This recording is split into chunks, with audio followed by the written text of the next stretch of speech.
interpretim, pra një interpretim i ri, i interpretimit të vendimit të gjykatës kushtetuese, që nuk do duhet të ishte. Pra urgjenca është 30 ditëshi dhe konstituimi i kuvendit. Ti gjej të gjitha mënyrat dhe ka shumë opcione përveç Albulena Haxhiut, ka shumë opcione që mund ta krye këtë punë, po si duket nuk do të kemi as brenda 30 ditësh konstituim të kuvendit, siç po shihet. Ekziston një lloj skenari që lëvizjeve të vendosje thot gjatë gjithë kohës, thot që ta votojmë një herë kandidatën tonë për kryetarët të parlamentit. Kjo s'ka bre nevojë, kjo ka dalë për i skenarit, apo kupton? Unë e përmenda... Ju besoni që emri i zonës Haxhiu do të hiqet krejt nga opsionet e mundshme? Jo, le ta vazhdoj sipas asaj që është përcaktuar në rregullore dhe ka filluar seanca. Po, vetëse hidhe në votim të hapur. Nëse i merr 61 në rregull, nëse si merr 61, vazhdo me të gjithë deputetët të tjerë që i ki, ose që mendon ti që duhet të jenë emrat të propozuar e kryetar kuvendi. Përjashto, ata që janë, do të thonë, pjesë e kabinetit qeverisës. Nuk ka të bëjë me votimin e fshet dhe as nuk do duhet të votoj seanca për një mënyrë tjetër. Sepse krejt janë, tashmë janë vendosur në lojën e Zotit Kurti. Pra, a i flet diçka dhe të tjerët vazhdojnë të sillen rreth argumenteve të tij që nuk do duhet ta bënin, do duhet të ktheheshin këtu.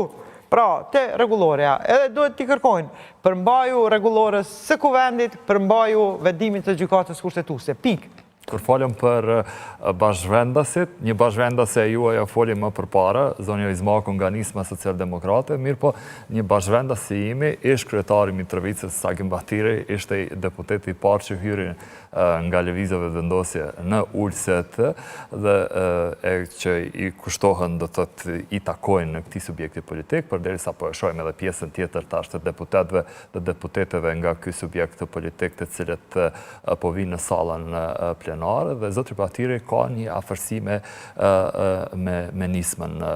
Dhe pashtu Nisma është e bindur, sidomos zotri Limaj, që do të gjendet një zgjidhje si thot ai politike. Edhe tha që do të ketë edhe takime tjera përjashtuar këtë që kishim dje me 28 qershor. Tani mbetet shihet kjo, pra mund t'jenë në një pikë dikush nga subjektet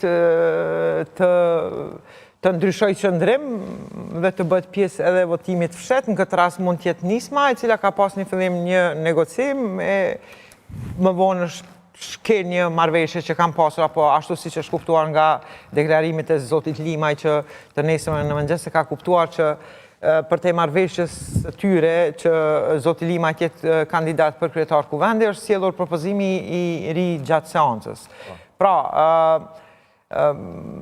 mund tjetë edhe një situatë e tillë, këtë nuk e di, por nuk po besoj që është e rëndësishme kjo pikë e konstituimit të kuvendit, për sa kohë nuk e kemi të qartë nëse ky njeri dëshiron të marrë përgjithësi duke formuar qeveri me çfarë do lloj koalicioni të mundshëm këtë rast me zotin Limaj, që do të ishte një koalicion bukur shumë i dobët. Nuk e di nëse dëshiron të marrë, pra nuk e di nëse është i pakënaqur pse si ka marrë 500.000 vota.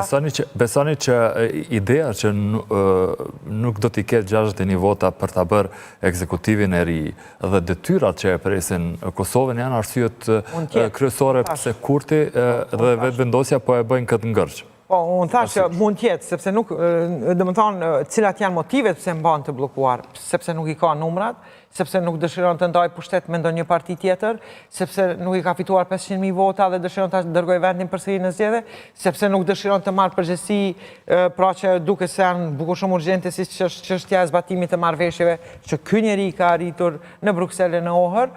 Pra, a dëshiron të ikë nga përgjegjësia, apo sepse vetë nuk i ka numrat dhe nuk dëshiroj t'i krijoj mundësi që parti tjera të cilët vinë të dytit në radhë të formojnë qeveri në vend të tij. Pra, nuk mund ta dim.